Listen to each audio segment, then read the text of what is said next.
हाय दोस्तों, इस वीडियो में हम लोग जानने वाले हैं कि KWH क्या है, एक यूनिट किसको बोलते हैं और 1 किलोवाट का एक विद्युत मोटर प्रत्येक घंटे में कितनी ऊर्जा खपत करती है। फिर हम लोग देखेंगे 1 जूल क्या होता है और इसके बाद हम लोग 1 किलोवाट आवर में कितने जूल होते हैं उसको हम लोग निकालेंगे। ठीक है, तो सबसे पहले हम लोग समझते हैं कि किलोवाट आवर आखिर क्या होता है। ठीक है, किलोवाट आवर क्या होता है। किलोवाट आवर होता है दोस्तों ऊर्जा का व्यावसायिक मात्रक। ठीक है, ये होता है ऊर्जा का व्यावसायिक मात्रक।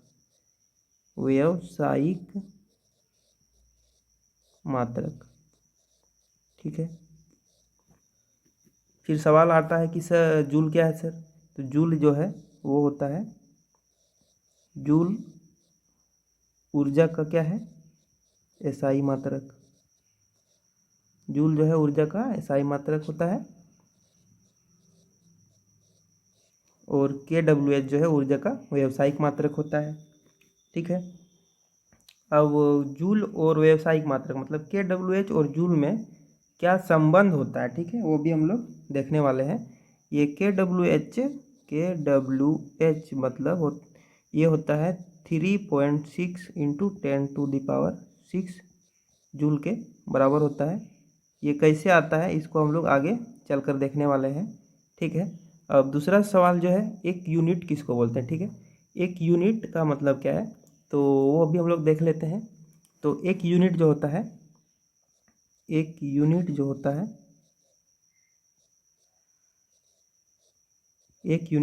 वो 1 किलोवाट आवर होता है। इसी को हम लोग एक यूनिट भी बोलते हैं।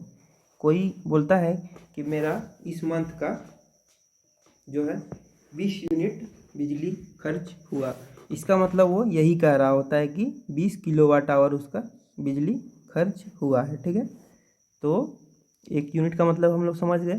अब हम लोग समझते हैं कि 1 किलोवाट का अगर हम लोग विद्युत मोटर अपना घर में खरीद के लाते हैं तो वो कितना ऊर्जा खपत करेगा और वो कैसे निकलेगा। ठीक है, तो अगर हम लोग 1 किलोवाट का मोटर खरीद के लाते हैं तो अगर वो तो हम लोग 1 किलोवाट आवर का क्या मतलब है, 1 किलोवाट आवर का मतलब होता है कि कोई भी इलेक्ट्रिकल इक्विपमेंट्स प्रत्येक घंटे में कितना वाट पावर खर्च कर रही है।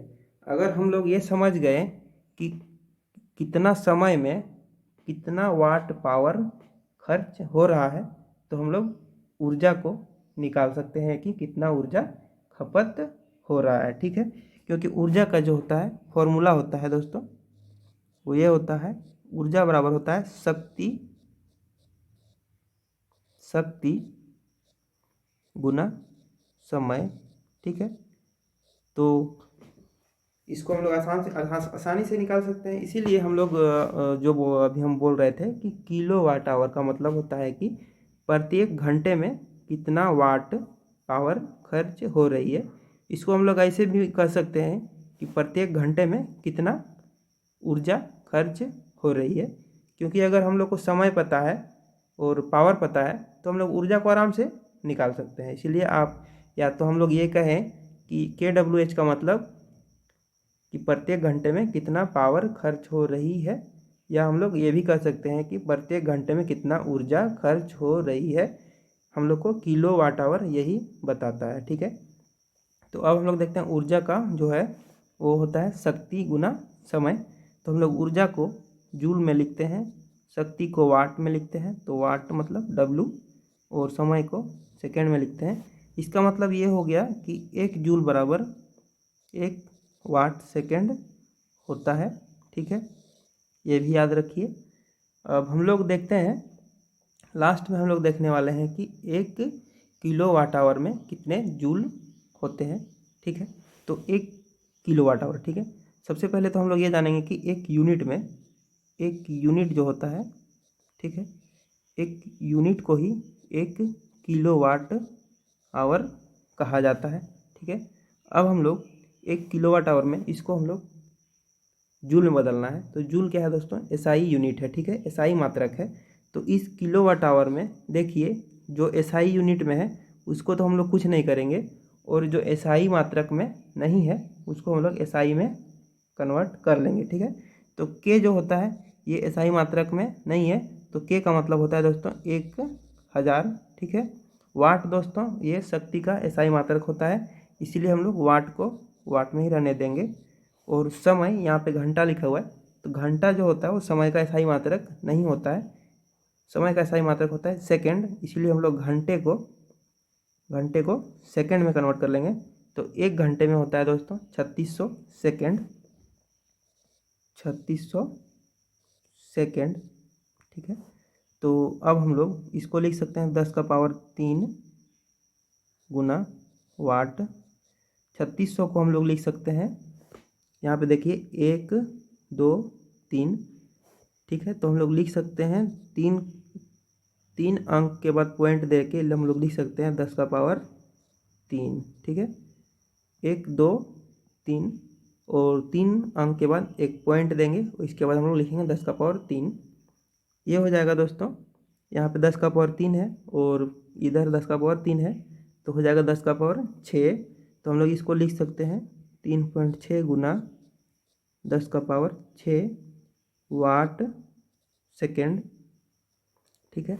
अब हम लोग देखे हैं कि वाट सेकेंड जो होता है वो उसको हम लोग जूल में भी लिख सकते हैं, पहले ही देख चुके हैं। तो इसका मतलब ये हुआ 1 किलोवाट आवर बराबर 3.6 गुना 10⁻6 जूल, ठीक है।